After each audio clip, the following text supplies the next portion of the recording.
A Savona la prima panchina italiana contro gli abusi sessuali su minori e persone vulnerabili.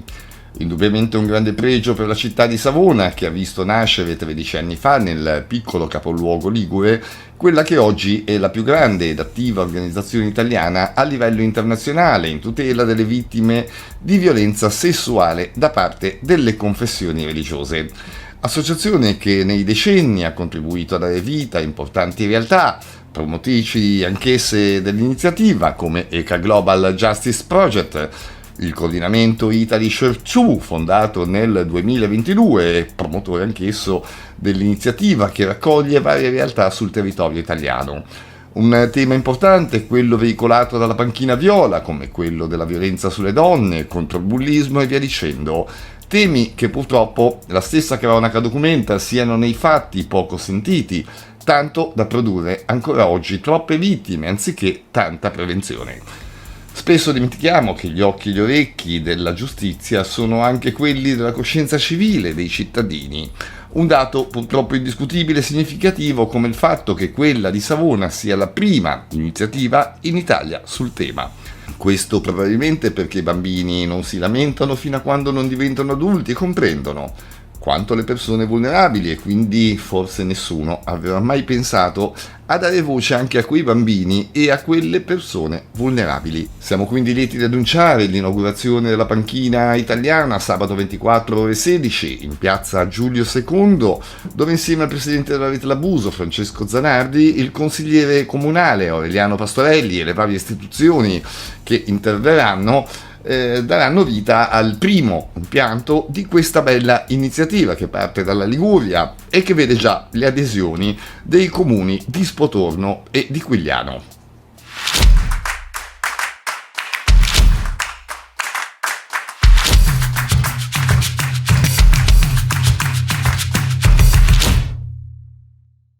Mi sono trovata nel silenzio per troppi anni. Oggi chiedo verità, trasparenza e giustizia per le religiose che hanno subito violenza, ha detto Gloria Branciani durante la conferenza stampa convocata il 21 febbraio a Roma da Anne Barrett Doyle, condirettrice di bishopaccountability.org, per denunciare le coperture del caso di Don Marco Rupnik, l'ex gesuita e artista accusato di abusi da almeno una ventina di religiose.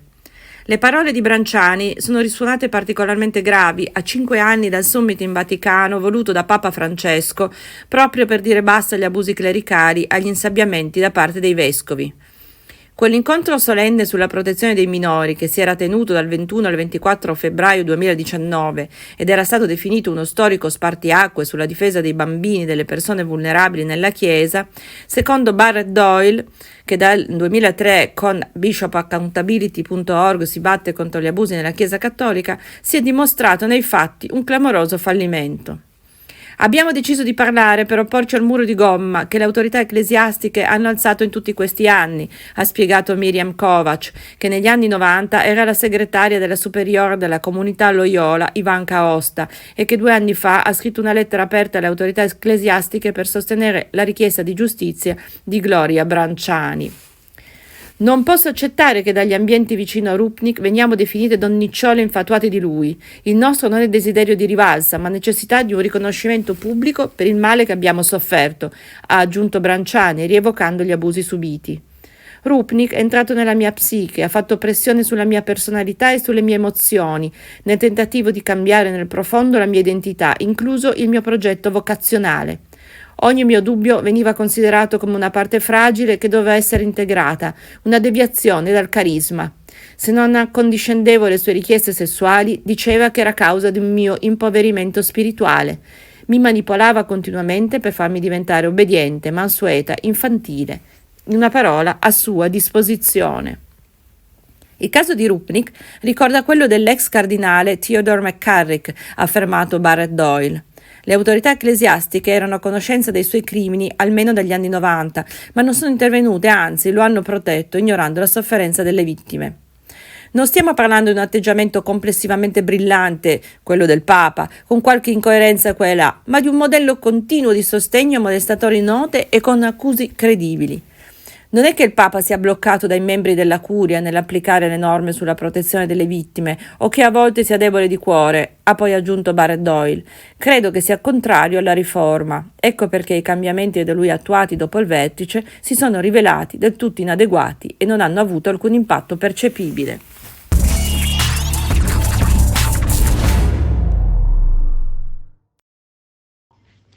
Il prete di Desenzano, in provincia di Brescia, accusato di spaccio e violenza sessuale, ha venduto la casa in cui avrebbe organizzato diversi festini a luci rosse.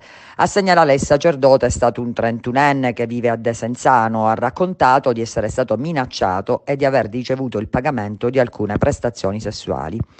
La situazione è poi degenerata la scorsa estate, quando a inizio agosto una donna trans si è spogliata e ha minacciato di suicidarsi dopo essersi lanciata da una finestra e scappata per le strade di Desenzano.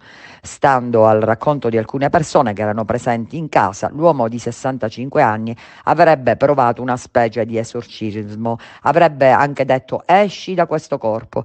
A casa del sacerdote è stata trovata cocaina. I residenti hanno deciso di allontanare il 65enne perché infastiditi dalle continue feste e serate.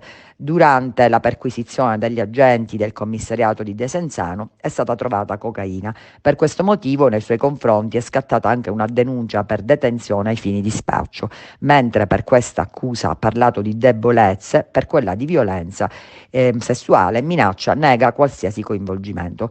Nel frattempo, in questi mesi, la diocesi di Verona ha nominato il suo sostituto come cappellano della fondazione Sant'Angela Merici Ollus.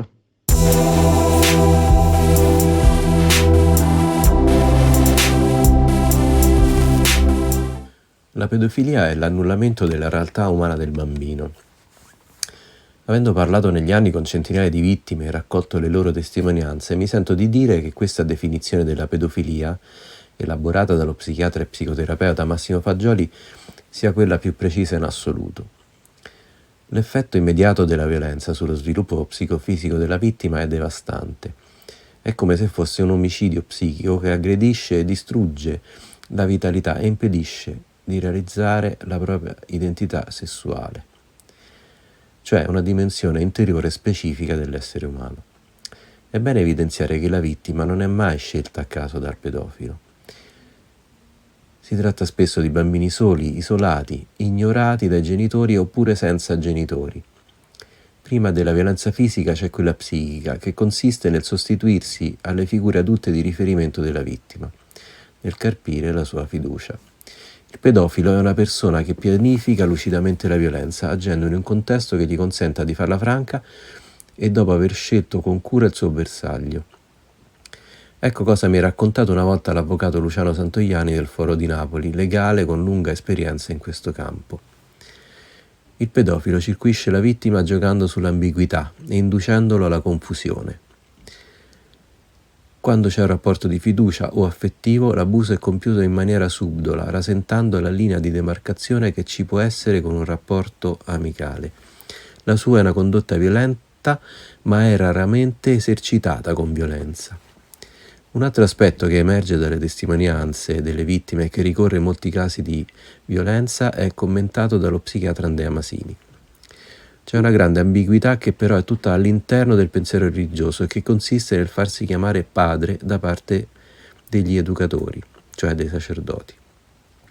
Per un bambino che non ha più figure femminili di riferimento, questo appare come un tentativo di ricostruire almeno il rapporto col genitore, che però non è reale perché nessun prete è padre di nessuno.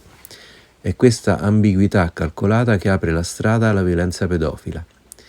Masini tocca poi un altro tasto delicatissimo. I numeri sulla diffusione della pedofilia nel clero suggeriscono infatti l'ipotesi che molti pedofili si scelgano apposta determinate professioni.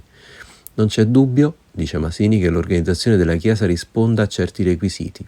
Il pedofilo, da calcolatore qual è, sa che il suo comportamento sarà coperto dal silenzio delle gerarchie ecclesiastiche, perché all'esterno deve rimanere integra la figura del sacerdote misogino, che non ha rapporti sessuali e non ne deve avere. Un altro caso, ma di tutt'altro tipo, poteva essere rappresentato dall'esercito, dove finiva un certo tipo di paranoici perché sapevano, tra virgolette, che l'istituzione avrebbe coperto la loro patologia.